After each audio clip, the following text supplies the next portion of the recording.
Well, my favorite, it's quarterback. There is a dearth of quarterbacks, right? We're sitting here on this day, we're waiting to see where Aaron Rodgers goes. Like, he's got two franchises basically hold hostage, the Giants and the Steelers.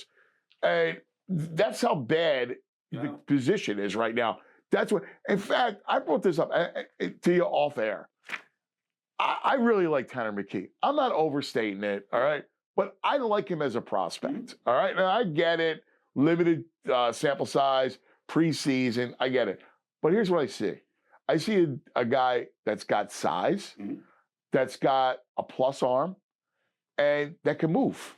Okay, so, I mean, is he Aiden O'Connell? Because that's what Aiden O'Connell was, a walk-on at Purdue. Fair. You know, and then he became a fourth-round pick, and he's got a chance to start. And there's time when you watch Aiden, he can complete a lot of passes, but then he doesn't win a lot of games. And so, and he sort of folds, I think, when you have to be great. Like, I haven't seen that get over the hump throws that you got to have. Now, I don't know if Tanner is Aiden O'Connell or if he could be a better prospect. The only way you're going to find out, and the problem with the fact that, you know, there isn't NFL Europe for Kurt Warner or Jake Delhomme, those guys, you know, they really show themselves, is you don't get much of a sample size to really show anybody if you can do it. Well, you're right, but here's my argument. Like, if I'm looking at Tyrod Taylor, Russell Wilson, I mean, there's a million of these dudes, right? Carson Wentz is talking about trying to get another starting job. Like, if I'm looking at those guys versus taking a shot at McKee, I'm shocked, and I don't know this, but that no one's gone to Howie and said, hey, man, I'll give you 2 for Tanner McKee. I don't know if that's a pretty high price. I mean, but regardless, though, like I mean, you get my point. Yeah, I understand it completely. Like, but yes, I would rather maybe take a shot on an unknown that has shown ability versus these treads. And what you know, whether it's another Tyrod Taylor or whatever. Like, I was a big fan, like even in this whole free agency thing, I was a fan of Justin Fields from the very beginning. Yes. From Ohio State. Saying it. Yeah.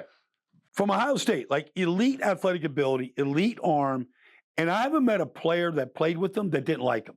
Yeah. Like, he gets along. Yeah. Now, does he have holes in his game? Does he have areas where you go, because I've shown plays where the receiver is wide open on third down right in front of him, and he gets the case of the yips, and he just doesn't see it. So there's just things he doesn't see. Now, is that a flaw that just takes you out of the game? Like, I think the flaws that he's had to deal with are horrible coaching in Chicago. Yeah. Like, his first start in the NFL was in Cleveland. Okay, Myles Garrett. Like, you know, I mean. Yeah, throw to the Wolves. Like, he got sacked 10 times. Yeah. With a bad offensive line. That's how they started him. Yeah. As a rookie. Yeah. I told him to run around. Like, go make plays. So, you know, Aaron Glenn signs him, you know, and Darren Boogie signed him in New York. And, like, they had to defend this guy when they were in Detroit, you know, and they had a hard time defending him. I just think, like, maybe he can become, if you do the right things long enough, maybe he can be Jalen Hurts. Yeah. Like, the elite athletic ability, big-time arm, like, makes you pay. I don't know. Like, you said that before about Earl. You were having a conversation, and you were like, I would take a shot at Fields and I try to recreate. But even Hurts, last year, which made a lot of sense. Like, I went to training camp. I was out there in camp this year with the Steelers. So, you know, Russell Wilson is banged up. He's got the bad calf. So Russell's taking place, and he looks just fine. And everything he's doing. He goes out, wins his first 3 games, wins 4 of his first 6. The 2 losses were a 3-point loss to Dallas, and when he left the field, they had the lead. And a 3-point loss to Indianapolis. Like, he didn't turn the ball over. Now, he wasn't dynamic because they didn't ask him to be. They didn't really include him much in the run game. But, like, I thought the Steelers made a mistake in going to Russell. If you're 4-2 as a starter, and you're not turning the ball over, and he wasn't, like, why wouldn't you have just ridden him? Yeah. Because Russell, they became literally a 15-point offense down the stretch. Like, they couldn't score. They couldn't move the ball, man. You're right. You know, it's so fascinating. So Daniel Jones goes to Indianapolis. Mm-hmm. So he'll compete for the job with Anthony Richardson. Right. Like, all right, like I'm curious to see what he looks like with a better offensive line and a better coach. Yeah, I am too. Now, he also has major flaws in his game. Yeah. Like there's just things that he just doesn't see. And it's been a problem for him. Now, he's a great athlete. He's a smart kid. I saw him in Minnesota after they signed him.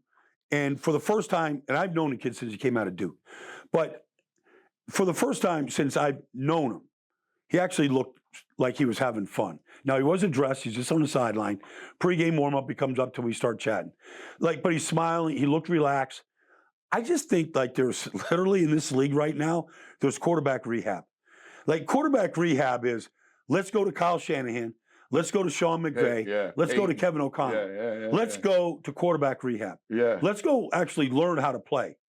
Like, I feel like that's Andy. Andy, it's quarterback rehab. Yeah. Let's just start with how we practice, what we emphasize, what our offense is, how we go through progressions.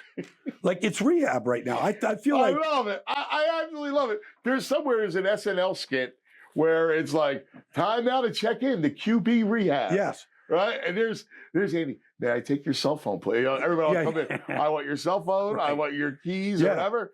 And then Mr. Reed, Coach Reed is in the back waiting to talk to you. But it's like Andy, you think about all the, like you look at Chase Daniels, like he was there. Yeah. You look at all the guys that have come through Andy's system and then went on and became starters for whatever period of time. Like Andy's like the perfect rehab guy. Yeah. You know? Yeah, but you're right. Shanahan, like all McVay, like everybody. Yeah. Baker was there. Yeah. Remember when they signed Baker? Yes.